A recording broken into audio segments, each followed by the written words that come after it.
السلام عليكم ورحمة الله وبركاته. اللهم صل وسلم وبارك عليك يا حبيبي يا رسول الله. يا مساء الفل والياسمين على أحلى متابعين. ازيكم يا جماعة؟ عاملين ايه؟ وحشتوني. النهاردة معاكم يوم جديد وفيديو جديد. هنعمل طبعا أكلة سمك. طبعا هي نعمل كل يوم حاجة شكل، بس بنرجع للأكلة دي صراحة هي اللي بتفتح نفسنا، وولادي عندنا بيحبوا اكتر حاجه السمك المشوي. طبعا بيبقى اكله بتبقى صحيه طبعا، احسن من القلي واحسن من اي حاجه. هعمل معاكم النهارده رز صياديه بس بطريقه مختلفه عن اللي انا كنت عاملاها قبل كده. المره اللي فاتت انا كنت مصفيه البصل والحاجه. انا المره دي هعملها بالبصل. في ناس برضو بتعملها بالبصل بتسيبها كده على الرز، يعني بنصفيهاش، بنحط نسقط الرز فيها عادي زي ما احنا نحمر.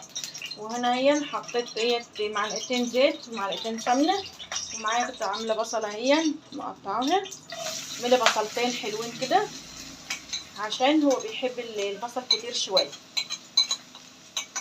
وكده هنحمرها اهي على النار لحد ما تحمر خالص، وهتشوفوها برضو وانا بايه جايباها وهي حمرا. تشوفوها برضو نفس اللون اللي انا هعمله، عشان يبقى تعملوا نفس اللون بتاعه.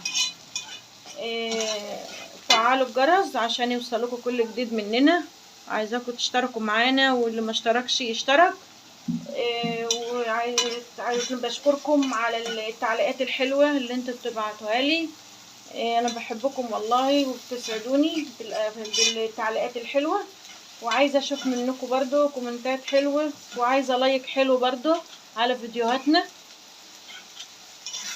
وخلاص اهوت هنحمرها وهتشوفوها معانا وهي بتتحمر، وهوريها لكم لما تبقى محمرة. طيب وهي تمام هوريها لكم برضو اهو. لسه برضو عايزة شوية، لسه بيضة. البصلة دوبك كده اتدبلت، هنحمرها برضو كمان شوية. يا حاجة، طبعا معلش ان انا قطعت ودخلت كده يعني من غير مناسبة. جماعة متابعينا وحبايبنا، انا بشكركم والله كتير، وانا بنسعد بكلامكم الحلو الجميل. وام اسلام امبارح ما تعرفش ان انا كنت سرحت الغيط وعملت لايف كده على اليوتيوب، و بمناسبة المولد النبوي الشريف.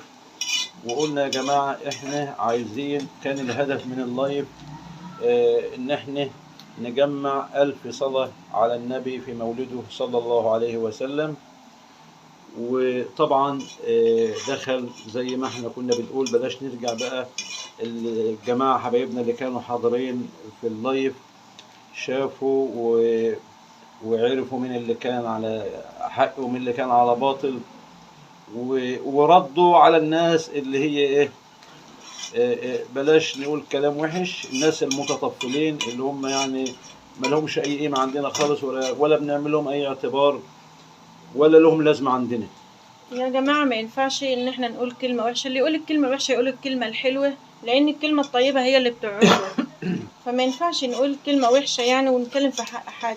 احنا الغرض كان من اللايف ان بس نصلي على النبي في مولده. دي كانت ابسط حاجه نقدر نعملها للرسول صلى الله عليه وسلم في مولده. وكله يصلي على النبي يا جماعه في مولده، اقل حاجه نقدر نعملها للنبي محمد صلى الله عليه وسلم. اتفضلي يا حاج. طيب لسه هي خلاص لسه شوية. افضل بقى اقلب فيها كده لحد ما تحمر خالص. ولما تحمر، لما تيجي تحمر بقى الحمار اللي انا عايزاه، هوريها لكم برضو عشان تشوفوها وهي حمرا كده، عشان لما تيجوا تعملوها. وطبعا هي شوفوا يا جماعة هي احمرت خالص، مش اللون الوردي، لا لون غامق خالص اهي.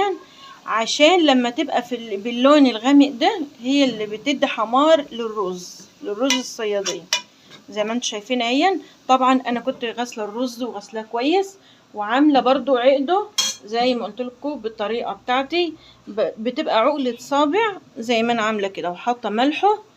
انا بعمله عقله الصابع، وكده خلاص هنحط اهي على البصل. خلاص احنا كده عايزينه كده،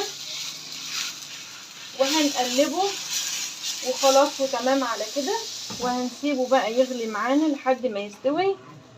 وهنيجي طبعا هنغسل بقى السمك معاكم واوريكم برضو هنغسله ازاي.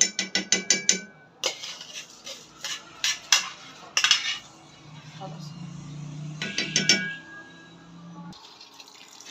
وكده اهو بعد ما عملنا الرز هنسيبه بقى يستوي براحته. اكون جهزت السمك واغسله برضو معاكم. السمك يا جماعه اغسله كده ونطلع المراره منه. طبعا انا بعمل المراره زي ما انا قلت لكم قبل كده اهي. شوفوا اهي، بتحط صبعك كده عند النغشيش وبتتكي من هنا كده، بتقوم المراره طالعه معاكي اهي زي ما انتم شايفينها. طلعت اهي، طالعه بسهوله خالص اهي كده يا جماعه. مبقاش السمكه ما تبقى تيجي تاكلها من جوه كده ما تبقاش مره.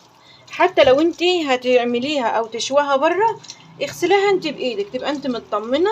لان طبعا الراجل اللي هيغسل ولا لمين ولا لمين، طبعا بيبقى عنده ناس كتيره. فطبعا انت تعمليها وتبقى مطمنه ان انت عاملاها، وتكون انت غاسله السمك بايدك حلو. هنغسله كله كده وهنطلع منه المراره كله وننضفه كويس. وهمسكه برضو انقعه شويه في شويه خل برضو كده عشان برضو الزفاره، وحبه دقيق عشان الزفاره تروح منه.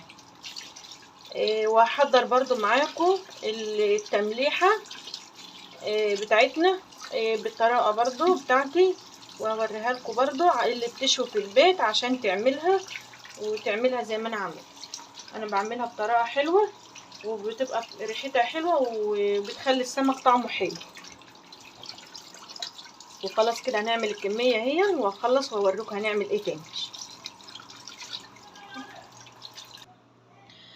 وكده خلاص اهي خلصت الكميه بتاعتنا اهي.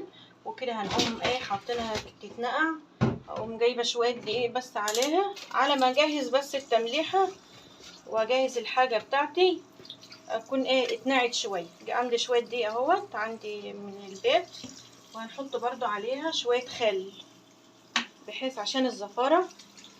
ما فيش عندك خل، حط بميه الرز اللي انت غاسله بيها انقعي بيها عادي. مادام لو انت مستعجله شويه برضو شويه الميه اللي هما بيبقوا ينزلوا من الرز دول حشوهم على جنب وابقي نقعهم. على فكره ديت معلومه ديت احنا عاملينها برضو عن جدودنا. احنا كنا بنعملها برضو كده، كانوا بيعملوها زمان.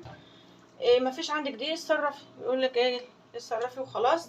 بميه الرز على فكره بتحوش الزفاره برضو. خلاص هنسيبهم مع بعض وهنعمل بقى التمليح.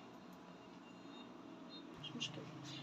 طبعا بعد ما خلص غسلنا السمك وهنسيبه يتنقع شويه، جايزنا الشفشه اهوت. هنعمل التمليحه اللي عاملها بالطريقه بتاعتي. حطينا شويه توم، طبعا قرنين برضو فلفل اخضر هنقطعهم برضو ونحطهم قرنين حلوين كده. معانا برضو قرنين شطه حار من اللي هما اللي هي الرفيعه دي برضو اقوم حطاها. معايا برضو حبيتين من الطماطم، برضو الطماطم دي بتحوش الزفاره برضو بتبقى حلوه اهي. ومعانا برضو ليمونه حلوه نقطعها او ليمونتين. طبعا معانا بهارات السمك، كزبره ناشفه، شويه الملح طبعا على قد حسب الكميه اللي انت هتعمليها، حسب ما انت هتعملي قد ما تعملي السمك يعني. طبعا هنجيب عليها شويه ميه، وهجيب بقى طبعا الخلاط هعمله بس عشان ما اعملش الصوت معاكم ما يجيش ولا يزعج حد. فهوريها لكم بعد ما تتضرب. وادي التتبيله بتاعتنا هي الجميله.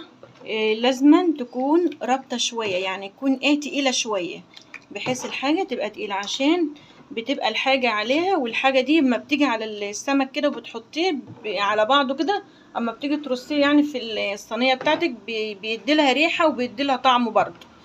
اهي والله طعمها جميل وريحتها جميله اهي. وبألف هنا على اللي ياكل. وتعالوا بقى نشوف الرز مع بعض.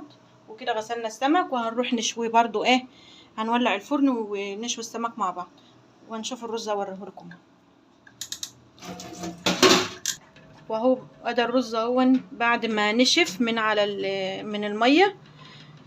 حطيناه بقى هيتردد معانا زي ما انتوا شايفين اهون. انا عملته بحاله ببصل، دي طريقة تانية، وعلى فكرة انا بحب الطريقة التانية برضو اكتر من دي.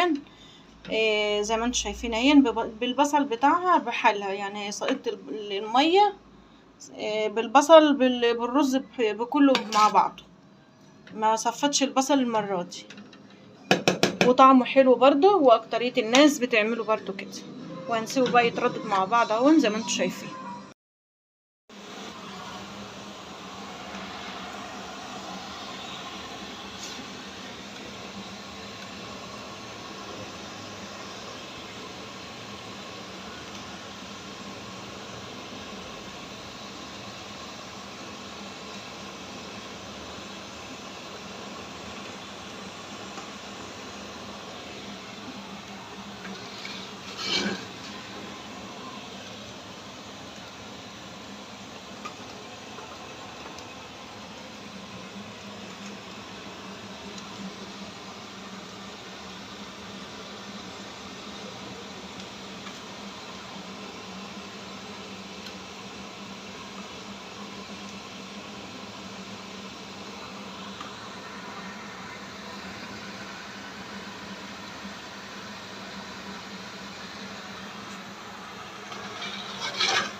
وكده خلاص اهي انا خلصت شوي السمك اهون. بسم الله ما شاء الله، كانت سمكة حلوة وسايحة في الفرن وكانت باينة. شوفوا كان الفرن مدخن خالص من السمانة اللي فيه. هنملحه اهي برضو عشان انا بوريكم الحاجة دي بند ببند، بحيث اللي دخل معانا جديد ويشوفوا برضو تاني، وعشان يعرفوا انا بعمله بطريقتي. ويا رب تعجبكم ونول اعجابكم. وعايزينكم بس تشتركوا بس معانا وتفعلوا الجرس وتشيروا الفيديوهات دي لحبايبنا وحبايبكم واصحابكم واخواتكم. ربي يخليكم وبشكركم، وكفايه ان انتوا واقفين في ظهرنا واحنا ما بنشجعش الا بيكم والله وبتحفيزكم لينا. كفايه بس تقولوا خليكم واحنا معاك يا عم عوض يا ابو اسلام، واحنا نبقى في ظهرك. ده بس ده كفايه قوي، ده بالدنيا كلها. ربنا يخليكم يا رب ويسعدكم زي ما انتوا بتساعدونا. وخلاص اهيت وهنملح السمك اهو. في ناس بقى انا مش عارفه بيحبوه يعني مثلا في التحمير يعني ابيض شويه ولا ايه. انا بحب كده يعني ايه احمر شويه، بحب اللون احمر شويه زي ما انتم شايفين. شوفوا بتاع التتبيله اهي بتيجي على السمكه زي ما قلت لكم. هي لما بتيجي في وسط بتيجي على السمكه كده فبتدي لها طعم وريحه طبعا. بيبقى فيها طبعا الليمون والفلفل والبهارات وكل حاجه انا حطاها زي ما انتم شايفين في الفيديو،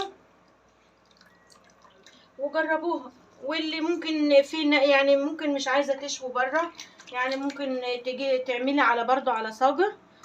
تيجي مش عارفه بقى الصاجه انتوا بتسموها ايه. زي ما ابو اسلام كان قال لكم قبل كده عايزين تشوي عليها اللي هي الصاجه، حاجه زي ايه زي صفيح كده بتشوي عليها برضو. عايزه تعملي في بيتك برضو تعملي، ده حاجه جميله برضو. وزي ما انت عايزه وزي ما تحبي. وزي ما انتوا شايفين معانا اهو ادي خلاص اهوت خلصت التمليحه بتاعتنا وخلصتها اهي. حاجه تفتح النفس بصراحه. عايزين ناكل والله احنا جعانين وبألف هنا على اللي ياكل. وكده خلاص اهي كده الشكل النهائي بتاعنا. تعالوا اتفضلوا معانا تتغدوا معانا وبألف هنا. طبعا هنا خلاص السمك اهوت اللي احنا عملناه، وده الرز اهو. وعملت برضو طبقين سلطه، وهنا برضو عملت بصلايه زي ما انا كنت موريالكم قبل كده. حطيت فيها شويه خل وشويه ملح وبعصر عليها كده نص ليمونه، وعايزه تزودي انا عامله على قد اللي انا عاملاه ده. وبكده خلاص احنا مش عايزين الا دعمكم لنا وتفعلوا الجرس عشان يوصل لكم كل جديد مننا. وكده خلاص هينتهي الفيديو معاكم، والسلام عليكم ورحمه الله وبركاته.